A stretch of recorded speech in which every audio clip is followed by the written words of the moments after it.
Fraktion der Europäischen Konservativen, Herr Callanan.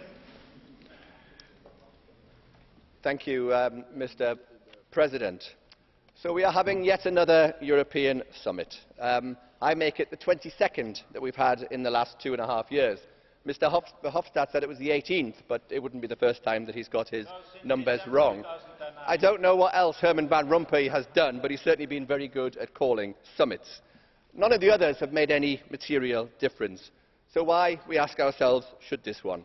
And the reason that they've all so far failed is because none of them have addressed the real problem, which of course is the collapse of European competitiveness. Now we all, I think, in this House have a common objective. We all, of course, want to see the old mantra of growth and jobs.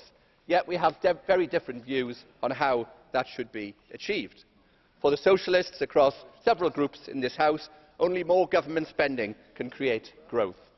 I fundamentally disagree.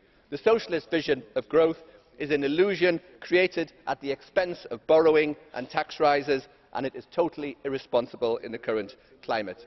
As my favourite politician, Margaret Thatcher, once said, the problem with socialism is that eventually you run out of everybody else's money. We cannot afford a return to the discredited socialist growth agenda of Keynesianism dressed up as more investment. Economic growth does not need state intervention. In fact, very often state intervention actually restricts growth. Take, for example, the Agency Workers Directive. This well-meaning piece of legislation introduced through this House has resulted in a fall in the number of temporary workers being employed in France. The Working Time Directive actually stops people from working. In a crisis, it is utterly immoral. So-called social protection legislation in the EU is failing to protect us from the worst social injustice of all, which is unemployment. We risk having the best protected workforce in the world, but no workers. More flexible labour markets are the way forward. EU leaders should ask which employment directives they can repeal immediately. And we also need, as others have said, a bonfire of red tape. Each piece of additional legislation acts like a pin in the body of our economy. It can survive a few, but eventually it will be killed by 1,000 pinpricks. The Commission's inertia-driven better regulation agenda should be replaced by a politically driven deregulation agenda. And this Parliament can play a role here in that by spending more of our time looking at how we can repeal, refine and reform existing measures. Mr. President, the EU needs to do less and it needs to do it better. Now, I've talked about what we can do less. What can we do better? Commissioners, the answer lies in the letter signed by 12 heads of government.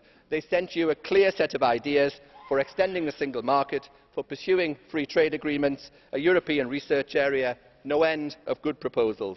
The reaction, sadly, from Presidents Barroso and Van Rompuy was disappointing. They continue to fall back on the EU 2020 agenda. And that agenda is lacking because it tries to be all things to all men. It contains some things to appeal to a liberal conservative like me. It has parts to appeal to socialists like Mr. Swoboda, even parts to appeal to a social democrat like Mr. Verhofstadt. There are probably no parts that appeal to Nigel Farage, but there again, the Commission are not miracle workers. 2020 will not work unless it learns the lessons of the failed Lisbon strategy, because it did not achieve its primary goal. So my message to the Commission is this. We need a strong, free trade, pro-competition agenda from you. At the moment, the Commission is effectively rudderless. The letter showed you the way forward, and yet you disregarded it. The reform that the EU needs will not come about from one additional dinner, but tomorrow's meeting can make an important start.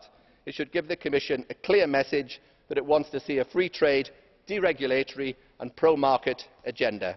It should tell the Commission to go away and rethink the next 7-year budget so that every euro focuses on added value outputs rather than simply increasing national contribution inputs. Most importantly, it should place the single market at the heart of our economic recovery. Unless we resolve our competitiveness crisis, we will never resolve all of the many other crises facing the EU. How many more dinners and summits will it take before we actually get some action that will make a difference? Thank you, Mr. President. Vielen Dank. Herr Kollege Callanan Herr Callanan, wenn Sie mal eben Ihre Ausführungen haben eine Reihe von Reaktionen ausgelöst. Ich habe verschiedene Bitten für Fragen an Sie.